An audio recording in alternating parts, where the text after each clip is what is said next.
전 시간에는 희년 사상과 토지공 개념에 대해서 잠시 알아봤습니다. 오늘 이 시간에는 헨리 조지 사상과 토지공 개념에 대해서 알아보도록 하겠습니다. 이번에 개헌 안에서 토지공 개념이 다시 등장한 것이 그 기본 배경이 바로 이 헨리 조지의 토지세, 지대조세 사상에 근거한 그런 개념들이 다 토지공 개념에 사실 들어가 있습니다. 그래서 이 헨리 조지의 사상은 성경적 희년에 근거한 것이고, 또 그것이 이제 성경을 알지 못하는 사람들은 헨리 조지의 사상에 근거해서 또 이런 토지공 개념에 대한 것들을 이렇게 얘기를 하고 있습니다. 그래서 우리가 살펴봐야 될 것이, 지난 시간에 이제 희년에 대해서 성경적인 토지 사상과 경제 사상에 대해서 살펴봤기 때문에 오늘은 헨리 조지의 사상, 과연 헨리 조지는 토지를 어떻게 봤고, 그리고 토지를 우리가 어떻게 보고 사용해야 되는가에 대해서 그 토지 공개념과 관계에서 우리가 하나둘씩 좀 알아볼 필요가 있다. 오늘 이 헨리 조지란 인물이 있습니다. 이 헨리 조지란 인물이 가장 주목한 것은 토지입니다. 토지. 지난 시간에도 말씀드렸듯이 헨리 조지는 토지에 대해서 주목을 했습니다. 그런데 다른 자유경제학자들, 자유주의자들이나 시장경제자들이죠. 그런 고전학파들이나 또 마르크스주의자들, 사회주의자들은 토지에 그렇게 관심이 없었어요. 그러니까 이 헨리 조지는 우리의 모든 문제들이 사실 토지의 사유화, 소수가 토지를 사유하는 데부터 시작됐다라고 얘기를 합니다. 그래서 그의 책 진보와 빈곤이라는 책이 있습니다. 진보와 빈곤. The Progress and Poverty라는 책이 있는데,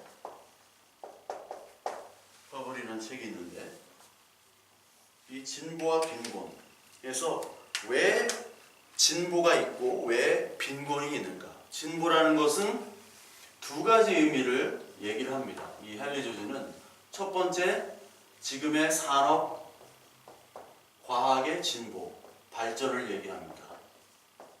발전을 얘기하고, 그리고 이러한 산업과 과학과 물질화된 이렇게 풍족한 문화 문명을 이루었는데 불구하고 왜 빈곤의 문제는 사라지지 않는가? 그렇기 때문에 진정한 진보가 무엇인가에 대해서, 진정한 진보, 발전이란 무엇인가를 살펴보는 게 바로 프로그레스입니다. 그러니까 진정한 진보와 발전이 무엇인가를 이 헨리 조지는 얘기하고 있어요. 그러니까 이것이 그 헨리 조지는 그 평등과 협동적 결합이라는 단어로 얘기를 합니다. 그 헨리 조지는 결론적으로 말하면 평등, 협동적 결합, association, equality, 이 두 단어를 사용해서 이 헨리 조지는 얘기하고 있어요. 그래서 이 헨리 조지는 그 진보와 빈곤이 1839년도에 출판된 책인데, 이 빈곤의 원인과 치유책을 제안을 합니다. 과연 왜 빈곤이 생기고 그 치유책은 무엇인가? 그리고 동시에 부의 분배를 어떻게 해야 되는 것인지를 실현을 이렇게 하면 좋겠다라는 책이 바로 진보와 빈곤입니다. 그래서 진보의 이론에서 가장 중요한 것이 바로 토지입니다. 이 진보와 빈곤에서의 가장 중요하게 다루는 주제가 토지. 이 땅 분배의 불공평성 때문에 지금 이렇게 많은 문제들이 생겼다는 거죠. 우리가 인류가 만든 생산품들은 인간의 노력대로 생산을 할 수가 있습니다. 계속해서 공장을 돌리면 상품들이 계속 쏟아지고 있죠. 그런데 이 땅이라는 것은 극히 제한적인 그런 자원입니다. 그렇죠. 아담 스미스가 얘기했던 invisible hand라는 게 있습니다. invisible hand. 이게 수요 공급 곡선에 의해서 합리적으로 가격이 생긴다는 거죠. 이 프라이스가. 이 프라이스는 수요와 공급에 의해서 생긴다는 거죠. 서플라이먼트와 그리고 디맨드먼트. 이 두 개에 맞아서 이 프라이스가 생기는데, 토지는요 수요와 공급 곡선이 그려지질 않죠. 토지는 어떻게 생깁니까? 공급이라는 게 중요한 게 아니라 수요가 중요합니다. 수요에 따라서 가격이 올라가는 거죠. 왜냐하면 토지는 한정되어 있는 거기 때문에. 그래서 이 토지의 한정성, 그리고 토지로 말미암아 그 수요가 증가함에 따라서 토지의 가격은 자연스럽게 상승되고 거기에 불로소득이 생기는 것이죠. 쉽게 말하자면 그 불로소득에 대한 세금을 매기자는 겁니다. 뭐 지금도 불로소득에 대한 세금을 매기고 있죠. 토지에 대한. 그러나 이 헨리 조지가 주장하는 것은 토지 단일세를 얘기합니다.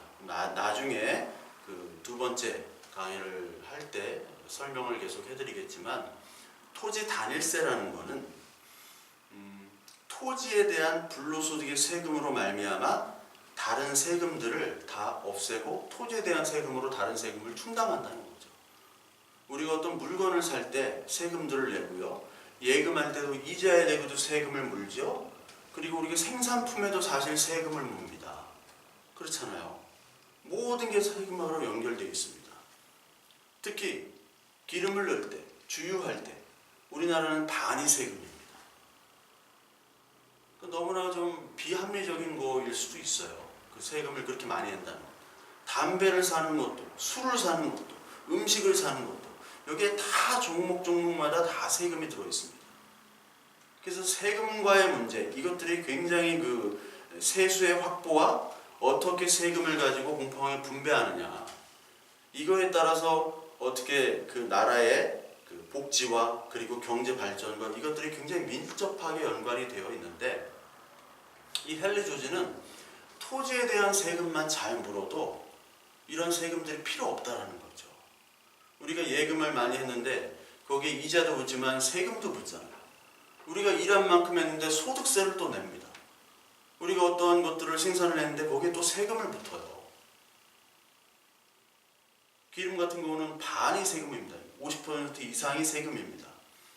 그게 필요 없다라는 거죠. 세금만 토지에서 걷어도. 물론 이것들은 너무나 좀 극단적으로 가는 그런 이론 경향이 있긴 합니다. 그러나 헨리 조지의 주장은 또 합리적인 측면도 굉장히 많습니다. 그래서 이 헨리 조지는 왜 우리가 가난하게 살아야 되고 이렇게 빈곤이 발전을 한 이 사회 속에서 계속 유지가 되는가, 사라지지 않는가에 대해서 계속해서 연구했습니다. 그래서 이 헨리 조지는 그 발전과 진보 있잖아요.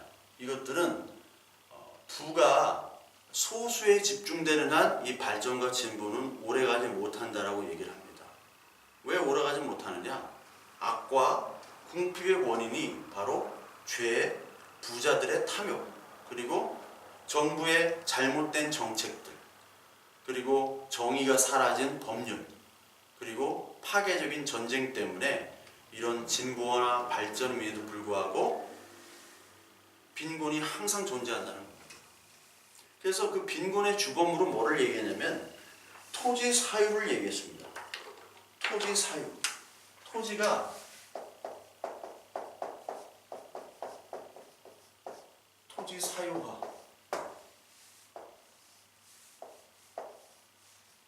토지의 정의. 토지의 정의는 헨리 조지는 물과 공기와 바람과 이런 것과 똑같은 공공재라고 헨리 조지는 얘기를 해요. 우리가 저 땅이 있고 이 땅이 있는데 저 땅의 주인은 저 사람이고 이 땅의 주인은 이 사람이고 다 땅 주인이 있다고 우리는 다 생각을 하잖아요, 기본적으로. 그런데 헨리 조지는 이 희년 사상과 지난 시간에도 얘기했지만 하나님이 모든 만물을 창조하시고 하나님의 것이기 때문에 물과 공기와 모든 것들, 햇빛 이런 것들, 자연으로 주신 것들은 다 하나님 것이지 인간의 개인의 소유로 가질 수가 없다. 근데 인간의 죄악으로 말미암아 성경 구약 성경에도 땅으로 말미암아 땅을 팔고 사고 그러므로 말미암아 내가 땅 주인이었다가 가난해지면 노예가 되기도 하고 땅을 팔기도 하고 이렇게 되죠. 그러나 성경에서는 소유권을 얘기하는 것이 아니라 뭐를 얘기합니까? 그거를 관리하는 관리권, 그리고 대여권 이런 것으로만 인정을 하는 거죠. 진짜 주인은 하나님이라는 거죠. 마찬가지로 헨리 조지는 이 토지라는 거는 물과 공기처럼 하나님이 주신 것이기 때문에 인간이 사유할 수 없다라고 얘기합니다. 똑같이 존 로크라는 사람이 있습니다. 존 로크. 존 로크는 이신론자죠. 이신론자. 그리고 이 로크와 루소가 있는데, 특히 루소는 프랑스 혁명과 프랑스 사람이지만 스위스 사람이에요. 원래는 스위스 사람인데 프랑스어를 쓰는 스위스 사람이고 프랑스에서 많이 활동을 했죠. 루소는 그 개인주의와 또 유럽의 혁명에 가장 큰 영향을 끼쳤던 사상가고, 로크가 바로 미국 독립과 미국 사상에 큰 영향을 끼쳤던 사람이 로크입니다. 그래서 로크의 자연법 사상 이런 게 있습니다. 로크나 존 스튜어트 밀이나 루소나 다 자연법 사상을 했어요. 이 자연법은 뭐냐면 인간은 천부적인 하나님이 주신 그 인권들이 있다는 거예요. 인간의 존엄성, 그리고 자유, 평화, 평등.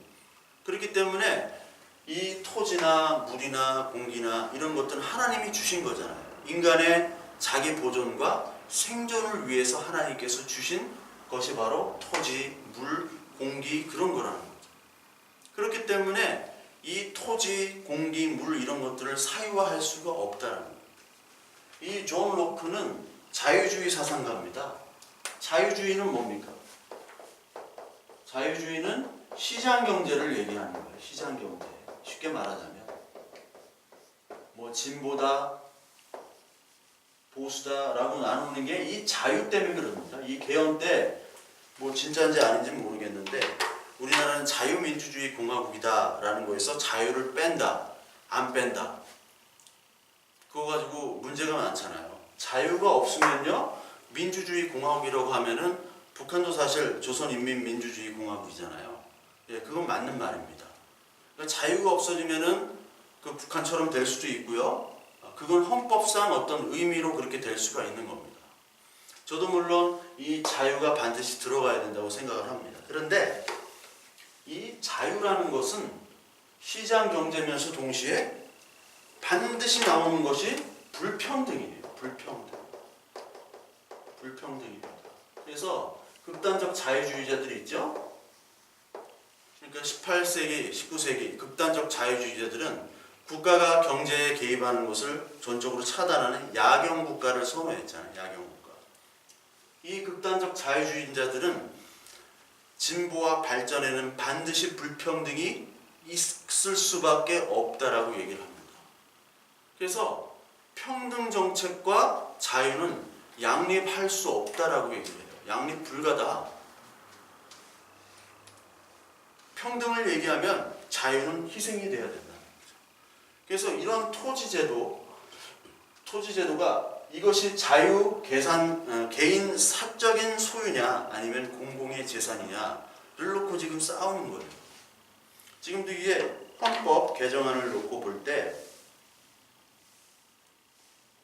토지 공개념을 가지고 지금 자유와 진보가 싸우고 있잖아요. 자유한국당에서는 지금 문재인 정부가 사회주의 국가의 초석을 만들려고 한다라고 얘기를 하죠. 그런데 사회주의 국가의 초석, 그럼 사회주의는 뭐고, 공산주의는 뭐고, 자유주의는 뭐고? 지금은 신자유경제, 그리고 계획경제는 뭐고? 그것들에 대한 정의가 사실 필요합니다. 근데 그런 것들을 잘 모른 채 사회주의다, 공산주의다, 빨갱이다 이렇게 얘기하는 것도 굉장히 문제가 됩니다. 하여튼 지금의 가장 큰, 전 세계의 가장 큰 제도고, 그리고 지금 인간이 만들어 놓은 가장 최고는 아니고 지금까지 만들어 놓은 최끝점에 온 제도는 바로 자본주의입니다. 자본주의는 바로 자유주의 시장경제를 얘기합니다. 수요 공급에 의해서. 그러나 이것들이 이제 케인즈에 의해서 시장 경제가 이제 수정된 수정 자본주의로 돼 있죠. 그러니까 이게 자유로만 남기면은 자유 방임이 되어버리면 수요 공급이 이제 엉망이 되는 거죠. 독과점이 생기고 횡포가 생기고. 그래서 락펠러 같은 이런 사람들은 스탠다드 오일 정유회사를 만들어 가지고 독과점을 했잖아요. 그래서 미국에 있는 경제적인 그 법률들이 다 락펠러 때문에 만들어진 겁니다. 근데 이제 교회에서는 락펠러가 뭐 11조를 뭐 하고 뭐 50 몇 세에 죽을 병이 걸려가지고 그때 뭐 재단을 세우고 학교를 세우고 교회를 세우고 이게 칭찬만 하는데, 락펠러 같은 경우는 나쁜 일도 굉장히 많이 했고, 그리고 자신의 자본을 지키기 위해서 사람들을 생매장했다는 그런 일화도 있어요. 죽였다는 거죠, 생으로. 그러니까 이 자유와 그리고 자유경제주의와 계획 그리고 수정자본주의에 대한 것들이 계속해서 싸우고 반복되고 계속해서 유행처럼 계속 시대에 따라 바뀌어지는 거예요. 그래서 이 자유주의에서 수정자본주의, 케인즈가 나타났잖아요. 케인즈 얼마나 유명한 사람입니까? 케인즈. 그런데 케인즈와 항상 맞서는 인물이 바로 하이에크입니다. 하이에크. 케인즈는 영국 사람이고 하이에크는 오스트리아 사람이에요. 근데 1920년대, 30년대 뉴딜 정책이 있죠. 그 뉴딜 정책 이후부터는 계속 케인즈의 수정자본주의, 이 자본주의 자유 방임은 굉장히 큰 문제가 있다. 그래서 국가가 경제에 개입해야 된다. 근데 이 하이에크는 자유경제주의자잖아요. 그러니까 신자유주의, 네오콘, 신자유주의가 언제부터 나왔느냐? 사실 하이에크가 케인즈한테 패했습니다. 그래서 이제 짐을 싸들고 고향으로 갔어요. 오스트리아 빈 고향으로 갔어요. 아유, 내가 이렇게 열심히 이런 것들을 주장을 했는데 사람들이 이 세상이 받아들여주지 않는구나 라고 해가지고 낙심을 해가지고 고향을 갔는데, 이때 70년대 초에 중동의 1차 오일 쇼크부터 시작해가지고 베트남 전쟁, 그리고 많은 그런, 특히 이제 70년도에 그 미국이 가장 큰 타격을 받았는데 그게 베트남전 참전으로 말미암아 그렇게 됐고, 1971년도에 닉슨 대통령이 이제 금태환 지불 불가 정책을 선포했잖아요. 이게 킹스턴 체제라는 겁니다. 킹스턴 전까지는 브레튼 우즈 체제라고 해가지고 이제 미국이 기축통화, 미국의 달러가 기축통화가 돼가지고 그 기축통화로 모든 그 수출 수입의 결제를 달러로 했거든요. 그렇게 하자 해가지고 한 게 1944년도 2차 세계대전 당시 때 그렇게 했던 게 브레튼 우즈 체제예요. 근데 그 브레튼 우즈 체제 때는 이 돈을 찍어낼 때 금을 가지고 찍어낸 거거든요. 그러니까 이 돈만큼의 금이 있다라는 것을 얘기하는 거고, 이 지폐의 가치는 금 이 정도의 가치입니다. 그래서 이 지폐를 가지고 은행에 오면 금을 바꿔드립니다. 원래 지폐라는 게 금 보관 영수증부터 시작했다고 그랬잖아요. 그러니까 금에 있는 보유량만큼 원래 달러를 찍어내야 되는 거예요, 돈을. 그런데 이제 베트남전이 발생하고 이제 전쟁 자금이 필요하기 때문에 금은 없는데 뭐 돈은 써야 돼요. 그래서 무작정 막 달러를 찍어내는 거죠. 그거를 양적 완화라고 하는 겁니다. 그 경제 용어로 양적 완화라는 말을 많이 들어보셨죠? FRB, 연방준비은행, 미국의 연방준비은행이 뭐 양적 완화를 한다, 뭐 어떻게 한다, 금리를 어떻게 한다. 이 양적 완화라는 것이 돈을 마구 찍어낸다는 겁니다. 일본도 양적 완화를 통해서 지금 아베노믹스 성공을 했습니다. 미국은 뭐 계속 찍어내니까요. 중국도 계속 찍어냅니다. 찍어내도요, 그 돈이 유통이 돼요. 물론 찍어내는 만큼 빚이 되지만. 근데 한국 돈은 찍어내면 바로 그냥 망합니다. 왜? 세계에서 한국 돈을 쓰는 나라가 없기 때문에. 뭐 동남아 가면은 바꿀 수가 있지만 양적 완화를 우리나라는 그 화폐 헤게모니가 없기 때문에 쓸 수가 없습니다. 그래서 경제가 계획 경제로 이제 됐던 이 전 세계가 이제 70년대 이후부터는 불황이 와요. 장기 불황. 장기 불황이 왔는데도 불구하고 이 수정 자본주의가 그것들을 고치질 못합니다. 그때 이제 다시 신자유주의가 불게 되는데, 이때 영국에는 마가렛 대처, 그리고 미국에는 로널드 레이건, 이때 신자유주의, 이게 다 보수당이거든요. 보수당은 신자유를 표방하잖아요. 공화당, 영국은 보수당이고 여기 레이건은 공화당이고.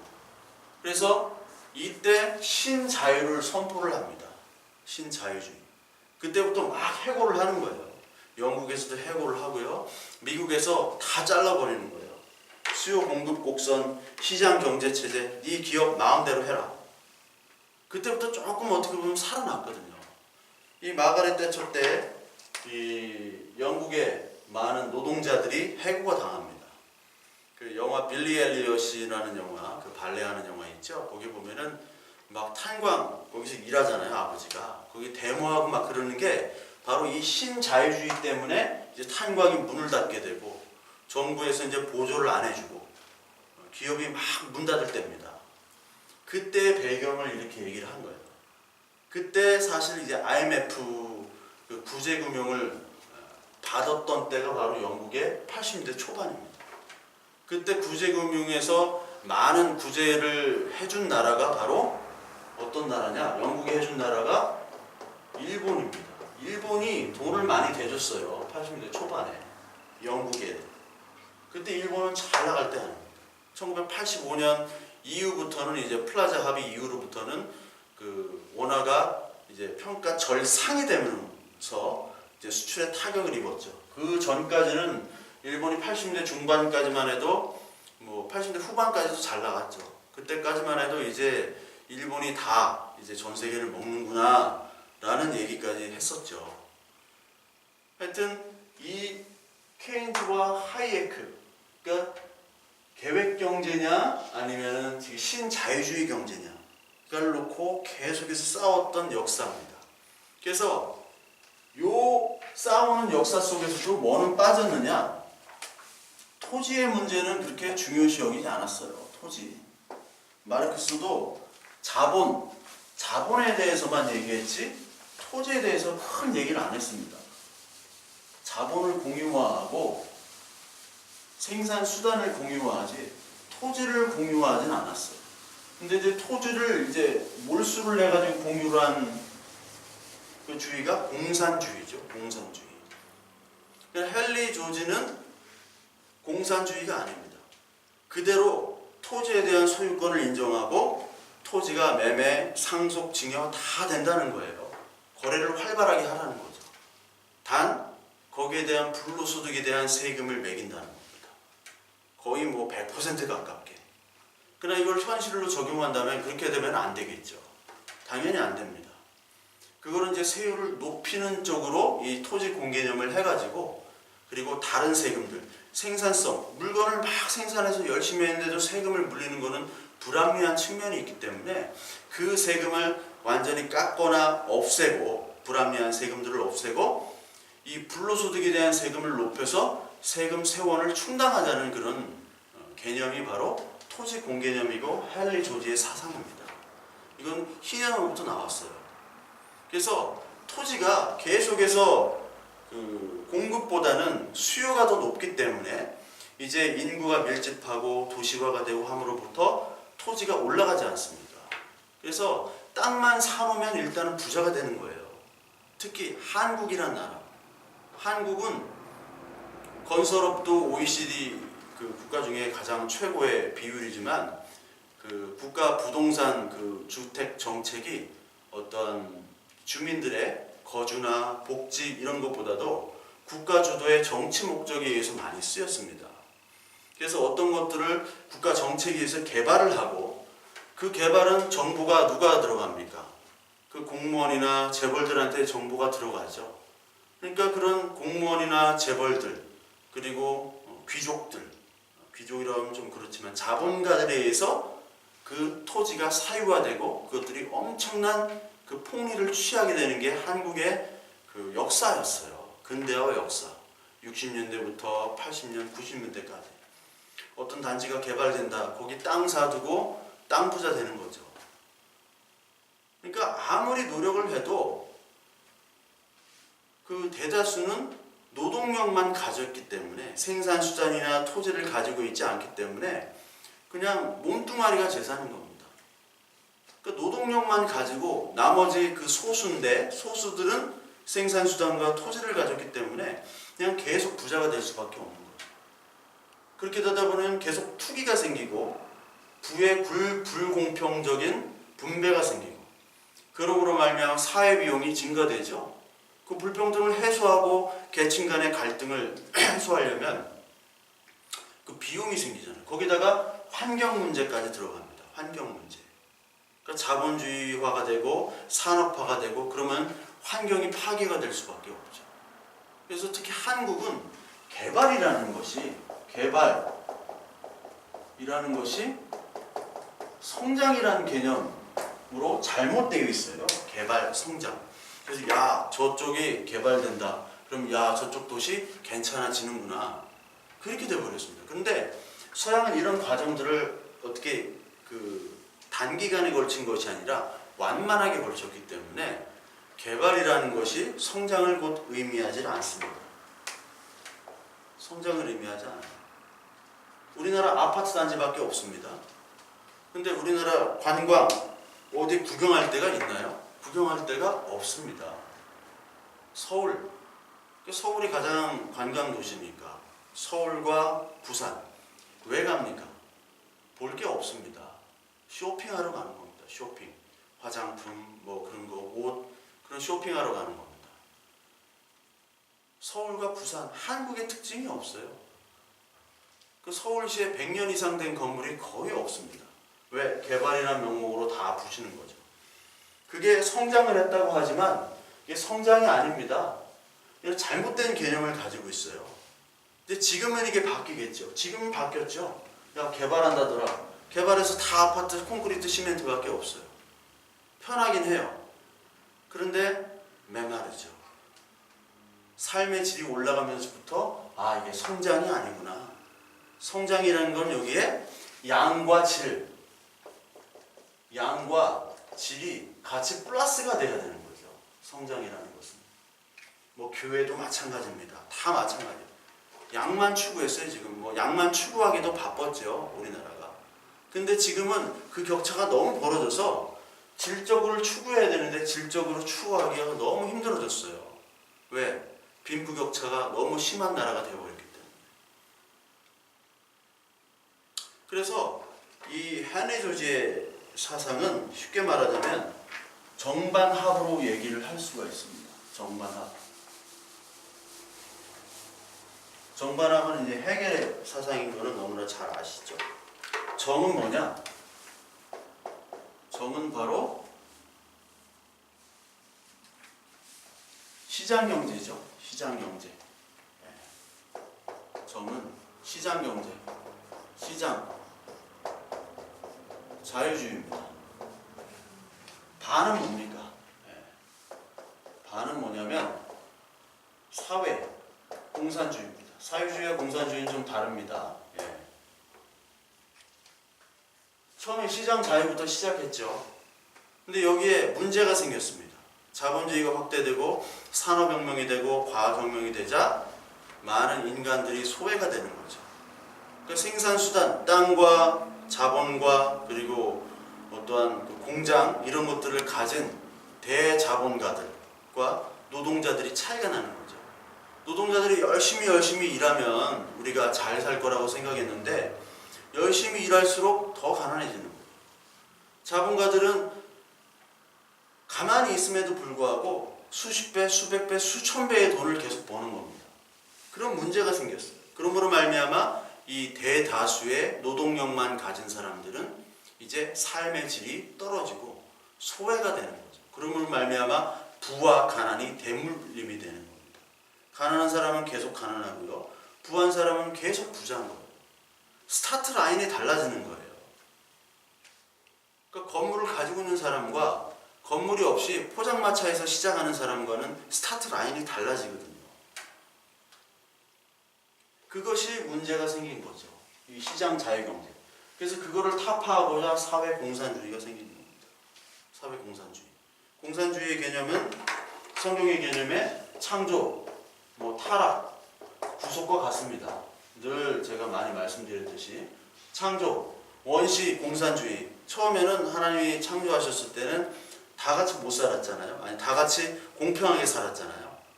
누가 어떤 주인도 없고 노예도 없고 똑같은 인간으로 살았습니다. 그런데 이제 타락은 사유재산이 생기는 거예요. 사유재산. 불평등이 생기고 그것을 어떻게 해야 됩니까? 막스주의로 구원을 해야 된다는 거죠.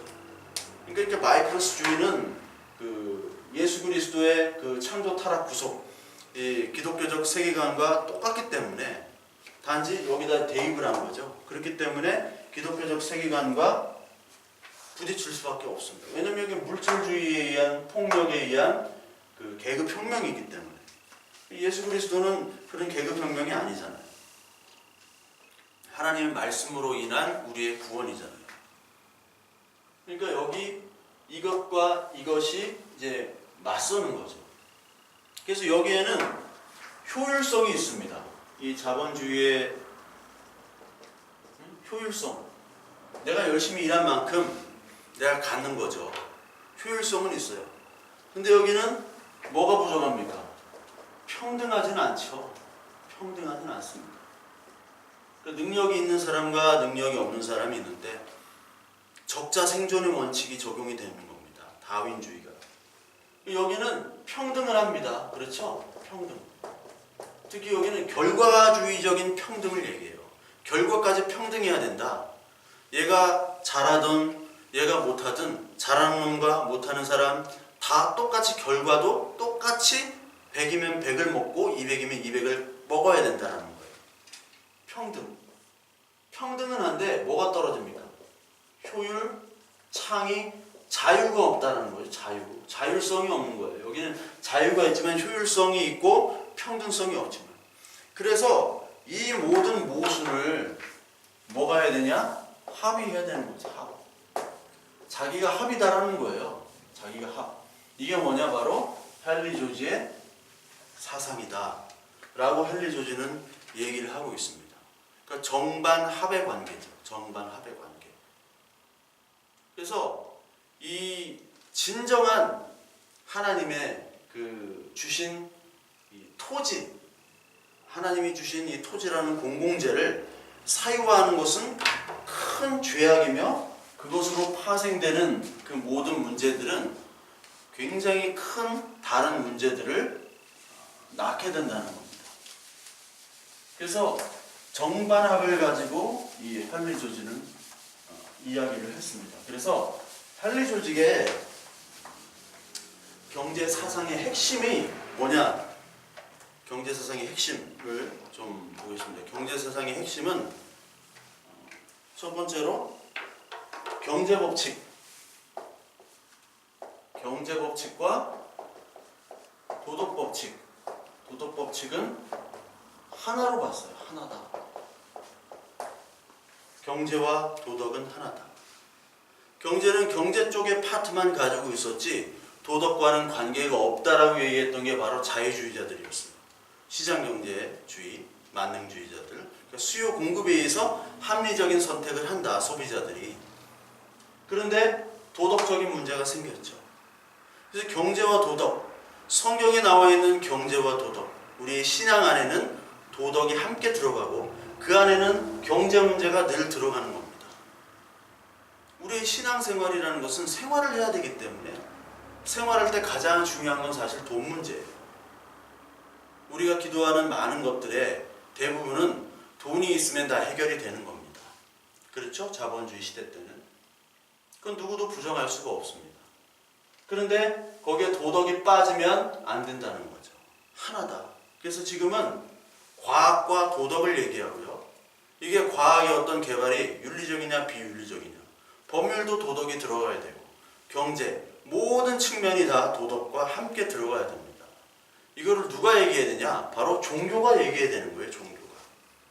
그 중에 하나님, 보편 법칙이자 보편자이신, 그리고 스스로 있는 자, 나는 나이신, 에고 에이미이신 하나님의 법, 그리고 하나님이 마련해 주신 그 토지에 대한 법을 같이 하나로 얘기해야 된다라는 게 헨리 조지의 사상의 핵심입니다.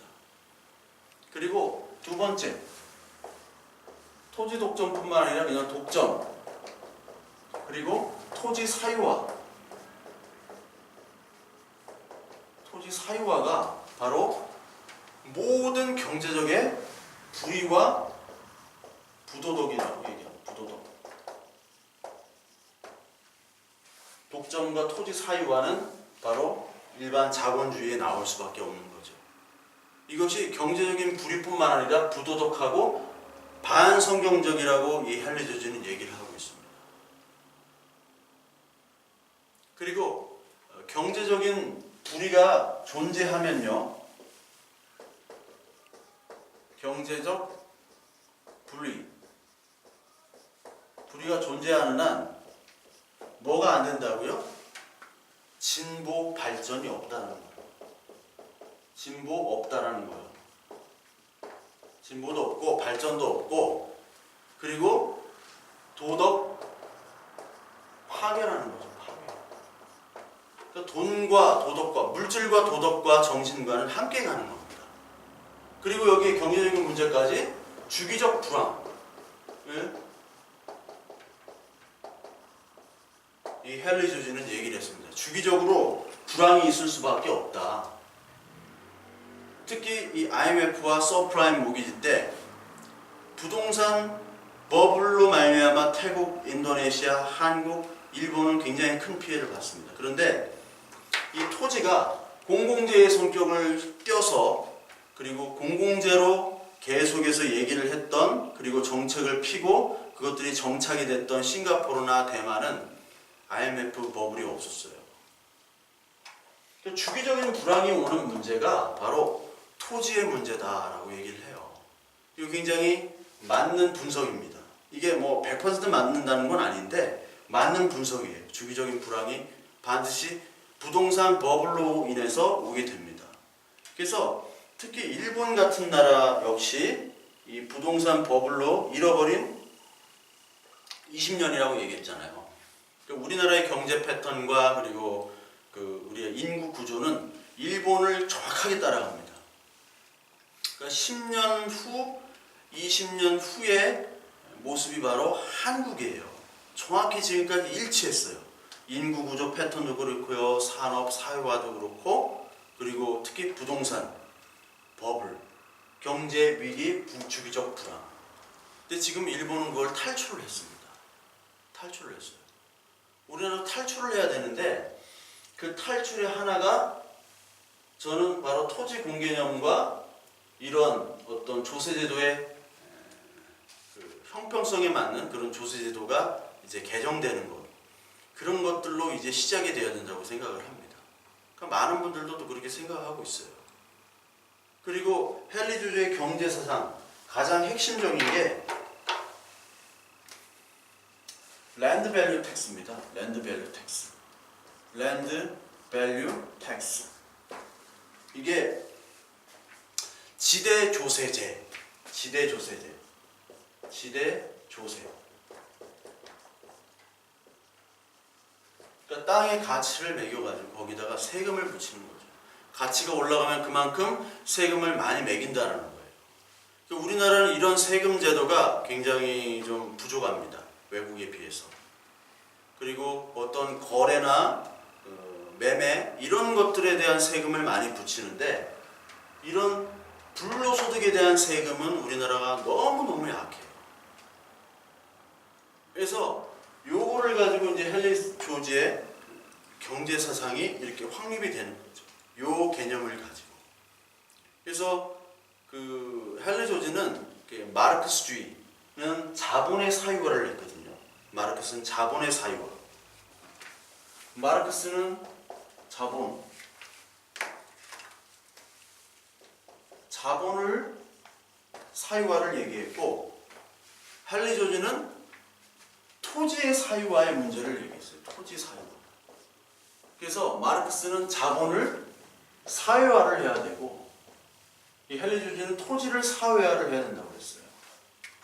마르크스는 이 토지를 자본에다 넣어버렸습니다. 그러니까 헨리 조지가 마르크스를 비판하는 것 중에 하나가 토지의 문제가 굉장히 큰데 토지를 별로 그 중요성을 여기지 않고 자본에다 그냥 넣어버려가지고 자본 사유화라고 그냥 얘기를 했다는 거죠. 그 빈곤의 원인이 마르크스는 자본이 어떤 생산 수단이 소수의 부르주아에게 사유가 된 것이 빈곤의 원인이고, 그래서 헨리 조지는 반대로 토지가 사유화된 것이 빈곤의 원인이라고 얘기했어요. 그래서 방법이 다르죠. 마르크스주의자들은 그걸 어떻게 불평등을 해소해야 되냐, 자본을 공유와 사유화로 돌려야 된다. 근데 이 헨리 조지는 아니다, 자본이 문제가 아니라 토지가 사실 문제다 라고 얘기하고, 경제에 타격을 주는 이런 사유화의 문제들을 공유화시키는 것, 그러니까 이런 토지 공개념이 필요하다라고 얘기를 한 겁니다. 그래서 이 헨리 조지는 뭐 공산주의처럼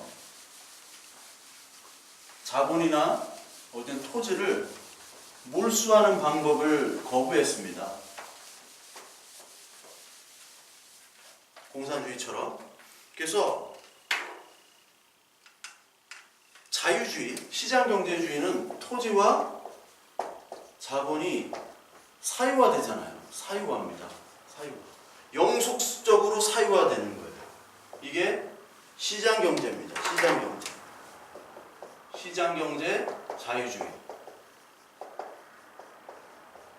근데 토지, 자본이 이게 공유화, 사유화되는 것은 바로 공산주의죠. 공산주의. 근데 헨리 조지는 어떻게 얘기했느냐? 토지는 사유화한다고 그랬어요. 사유화, 공유화. 근데 자본은 사유화해야 된다. 자본은. 그러니까 우리 인간이 만드는 생산품, 모든 땅으로부터 나오는 소득, 열매 이런 것들은 다 개인이 가져야 된다고 얘기했어요. 뭐에 대해만?